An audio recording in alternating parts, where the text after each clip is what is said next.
నమస్తే. Welcome to our channel. నేను మీ పద్మావతి. ఈ రోజు నుంచి మన రెడ్ టీవీ భక్తిలో కళ్యాణమస్తు అనే ప్రోగ్రామ్ అనేది స్టార్ట్ అవ్వబోతుంది.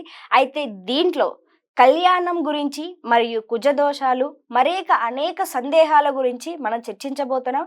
అయితే ప్రతి ఒక్కరూ వీక్షించాలి అనుకునేవారు ఖచ్చితంగా దీన్ని చూసి వారికున్న సందేహాలను ఖచ్చితంగా తీర్చుకుంటారని మేము కూడా మనస్ఫూర్తిగా కోరుకుంటున్నాం. అయితే ఈరోజు మనతో పాటు ప్రముఖ జ్యోతిష్య మరియు వాస్తు పండితులు బ్రహ్మశ్రీ డాక్టర్ నాయకంటి మల్లికార్జున శర్మ గారు మనతో పాటు ఉన్నారు.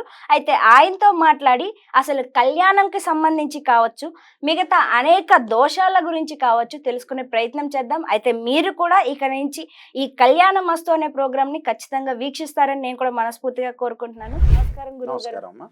గురువు గారు, వివాహానికి సంబంధించి ఏదైతే ఉందో అమ్మాయికి కావచ్చు, అబ్బాయికి కావచ్చు, వరుడు వధువు ఇద్దరికీ కూడా జాతకంలో 16 లగ్న కుండలు ఉంటాయి. అయితే ఏ కుండలిలో లగ్నం అనేది ఉండాలి, అయితే దాన్ని ఏ విధంగా చూడాలి అసలు? తప్పకుండా అమ్మ. ఓం శ్రీ గురుభ్యో నమః. మనకి 16 లగ్న కుండలని ఉంటాయి. అంటే జాతకాన్ని వరుడు కానీ వధువు కానీ మన జాతకాన్ని అనాలిసిస్ చేసేటప్పుడు ఫస్ట్ పాయింట్ ఏంటంటే ఒక జాతకాన్ని ఇండివిజువల్గా చూడాలి. అంటే ఒక అబ్బాయి జాతకాన్ని చూసి అబ్బాయి జాతకంలో మ్యారేజ్ లైఫ్, మ్యారిటల్ స్టేటస్ ఎలా ఉంటుంది, సంతాన పరంగా ఇబ్బందులు ఉన్నాయా లేవా, సంతాన పరంగా ఏ విధంగా ఉంది, ఫైనాన్షియల్ పరంగా కానీ హెల్త్ పరంగా కానీ ఎలాంటి ప్రాబ్లమ్స్ లేకుండా ఉన్నాయా లేదా అని ఇండివిజువల్గా ఆ జాతకాన్ని అనాలిసిస్ చేయాలి. అమ్మాయి జాతకాన్ని కూడా అనాలిసిస్ చేసిన తర్వాత రెండింటిని క్లబ్ చేయాలి. అంటే వివాహ పొంతను చూడాలి, రెండింటిని మ్యాచింగ్ చేయాలని అర్థం. మ్యాచింగ్ చేస్తే అప్పుడు మనకు తెలుస్తుంటుంది. అయితే ఈ లగ్న కుండల్ని ఒక జాతకాన్ని మనం ఒక వ్యక్తి యొక్క జాతకాన్ని మనకు వివాహంగా చూడాలి అని అంటే, ఉదాహరణకి ఒక అబ్బాయి జాతకం తీసుకుందాం. ఆ అబ్బాయి జాతకాన్ని మనం వివాహపరంగా ఏ విధంగా ఉంది అని చూడటం అంటే ఏంటంటే, రాశి చక్రాన్ని, భావచక్రాన్ని, నవాంశ చక్రాన్ని 3 చూడాలి. ఓకే. అంటే నవాంశ చక్రాల్లో కూడా వైవాహిక జీవితం తెలిపేది. అంటే ఉదాహరణకి చాలామంది కూడా తెలియని విషయం ఏంటంటే, రాశిచక్రం కంటే భావచక్రం పవర్ఫుల్, భావచక్రం కంటే నవాంశ చక్రం కూడా చూడాలి. అంటే ఒక డాక్టర్ దగ్గరికి వెళ్ళినప్పుడు, మెడికల్ టెర్మినాలజీలో చెప్తున్నాను, ఒక డాక్టర్ దగ్గరికి వెళ్ళినప్పుడు ఎక్స్రే తీస్తాడు. ఆ ఎక్స్రేలో తెలియదు, కొద్ది కనపడినట్టు ఉంటుంది డిసీజ్. ఎక్స్రేలో మనకు తేరట్లేదు, స్కానింగ్ చేద్దామంటాడు. స్కానింగ్లో కొద్దిగా తెలుస్తుందని చెప్తారు. తర్వాత ఎంఆర్ఐ స్కాన్ చేస్తాడు, సిటీ స్కాన్ అంటారు.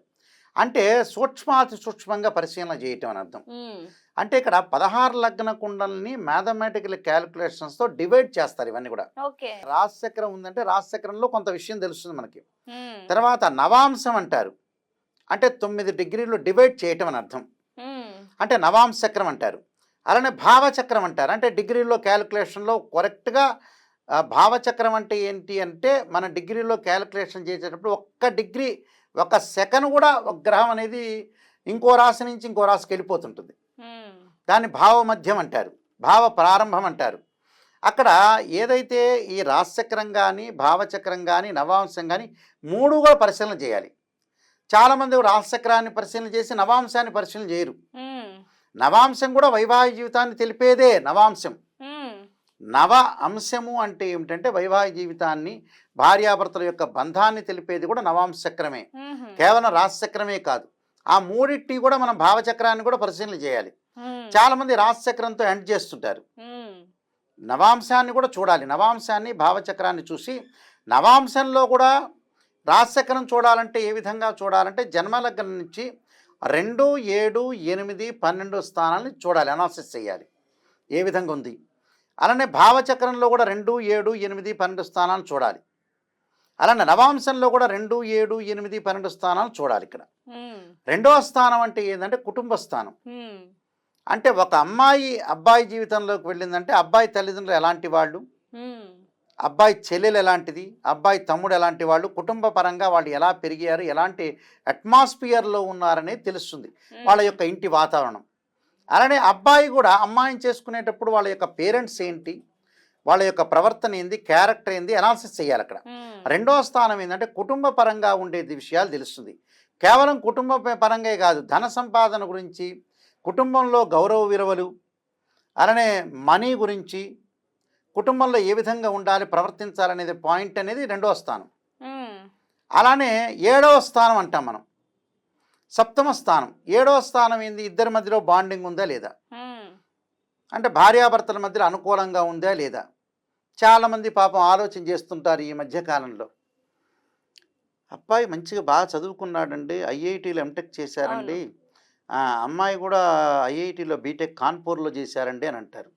ఆ అమ్మాయి కూడా ఎంఎస్ చేసిందండి, ఎంబీబీఎస్ బ్రహ్మాండంగా గుంటూరు మెడికల్ కాలేజీలో ఎంబీబీఎస్ చేసిందండి, ఎంఎస్ కూడా న్యూఢిల్లీలో చేశారు, అబ్బాయి కూడా ఎంఎస్ చేశారండి, మంచి హార్ట్ స్పెషలిస్ట్ అండి అని చెప్తుంటారు. చదువుకి వివేకానికి సంబంధం లేదు. ఉమ్, అది వరకు రోజుల్లో ఒక మాట అనేవాళ్ళు, ఆ, చదువు లేనివాడి కంటే చదువుకున్నవాడు మంచి తెలివిగల్లోడు, చదువు లేనివాడు తెలివి తక్కువడని. దానికి సంబంధం లేదు.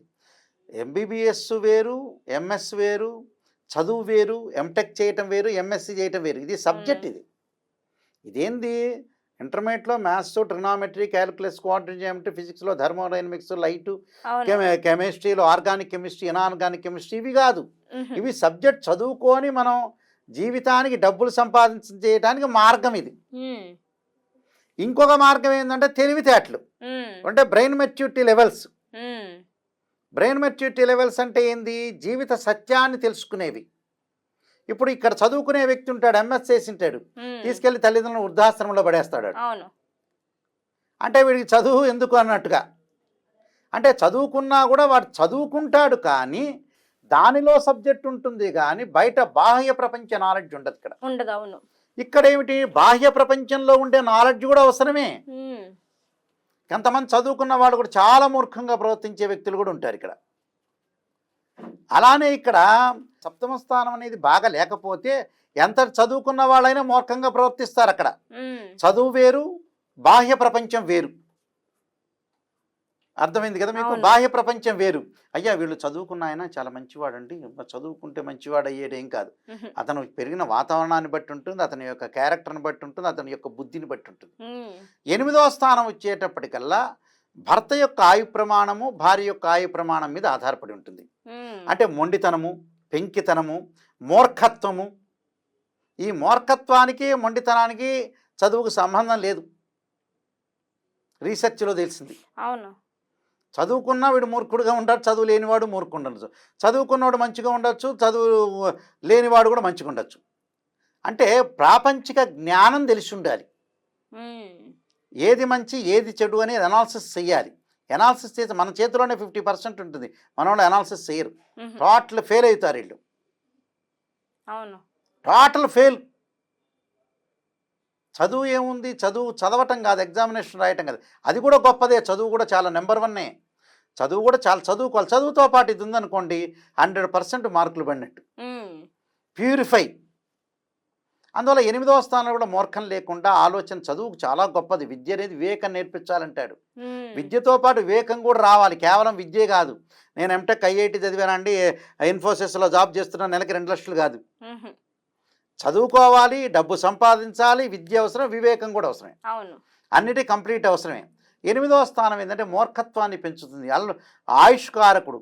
అంటే అష్టమం ఏమిటంటే, అష్టమ భావకారకుడు శని అంటారు, సప్తమ భావకారకుడు శుక్రుడు అంటాడు, ద్వితీయ భావకారకుడు గురువు అంటాడు. అంటే 8వ స్థానం కూడా బాగుండాలి, ఆరోగ్యవంతులు కావాలి, ఆరోగ్యపరంగా బాగుండాలి, మానసికంగా టెన్షన్ లేకుండా ఉండాలి. 12వ స్థానం వచ్చేటప్పుడు ఇద్దరి మధ్యలో ప్రేమ. ప్రేమ అంటే ఏంటి, భార్య ఒక మాట అన్నది, భర్త సర్దుబాటు చేసుకోవాలి.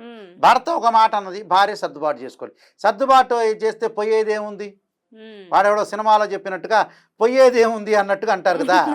అలా పోయేదేముంది, ఒకవేళ భార్య అన్నది భర్త అంటే అన్న ఏమవుతుంది, నీవు పరాయి వాళ్ళు కాదుగా, నీ భార్యగా అన్నది. ఒకవేళ భర్త అన్నాడు, సర్దుబాటుతనం, సర్దుబాటు చేసుకొని జీవితాన్ని ట్రైన్ లాగా వెళ్ళిపోతుండే ఆ లైఫ్ని మలుచుకోవాలి. జీవితాన్ని స్టైల్గా మలుచుకోవాలంటే ఏంటి, స్టైల్గా ఉండాలంటే ఏంటి, జాగ్రత్తగా ఇద్దరు అరమరికలు లేకుండా ఇద్దరు కూడా ఏకాభిప్రాయ సాధనతో ఉండి ప్రేమించుకోవాలి. ప్రేమ అనేది డబ్బు పెట్టి కొనుక్కునే వస్తువు కాదు, ప్రేమించుకోవాలి. అంటే ఈ భావాల్ని 2, 7, 8, 12 భావాల్ని రాశిచక్రంలో, భావచక్రంలో, నవాంశంలో ఈ 3 చూడాలి. ఈ 3 కూడా చూస్తే మనకి క్లారిటీగా తెలిసిపోతుంది ఏం చెయ్యాలి. అంటే ఈ 3 యొక్క దోషాలు ఏదన్నా ఉంటే దాన్ని పరిహారం చేసుకుని ముందుకు వెళ్ళాలి. నేను ఇందాక చెప్పినట్టుగా కర్మ ఫలితం అనేది వదిలేయకుండా భగవంతుడిని పడేయకుండా ఉమ్, చాలా మంది కూడా కర్మ ఫలితం అని కావాలని పడేస్తున్నాడు కర్మ ఫలితం మీద. అవును. వీడు పని చేయలేక కూడా ఎలా ఉండేది అలా జరుగుతుందండి అంటాడు ఒకడు, వాడు పని చేయకుండా. ఉమ్, ఎలా ఉండేది అలా జరుగుతుందండి గురువు గారండి అంటాడు. మన ప్రయత్నం అనేది మనం చెయ్యాలి. చెయ్యాలి ఫస్ట్. ఫస్ట్ ప్రయత్నం చేయాలి. ప్రయత్నం చేస్తే భగవంతుడు ఆశీర్వచనం చేస్తుంటాడు. మనం ప్రయత్నం ఒకటిసారి కాదు, 2 సార్లు కాదు, 3 సార్లు కాదు, ప్రయత్నం చేయాలి. భగవంతుడిని ఆరాధన చేయాలి, మనం కృషి చేయాలి, సక్సెస్ అవుతుంది. ఒకవేళ మనం చేసాం ప్రయత్నం, అది కాలేదు అనుకుందాం కాసేపు. ఒక ఎమ్మెల్యే కావాలని ఒక వ్యక్తి అనుకున్నాడు, ప్రయత్నం చేశాడు, కాలేదనుకుంటే మన జీవితానికి ఇంతే అనుకోవాలి, సర్దుబాటు చేసుకోవాలి, చాలంతే. మనకు వచ్చిన దాన్ని సంతృప్తి పడాలి. అదే అందువల్ల చాలా జాగ్రత్తగా ఆలోచన చేసి ముందుకు వెళ్తే ఎలాంటి ప్రాబ్లమ్స్ ఉండకుండా ఉంటాయమ్మా. నిజంగా గురుగారు చాలా చక్కగా వివరణ ఇచ్చారు.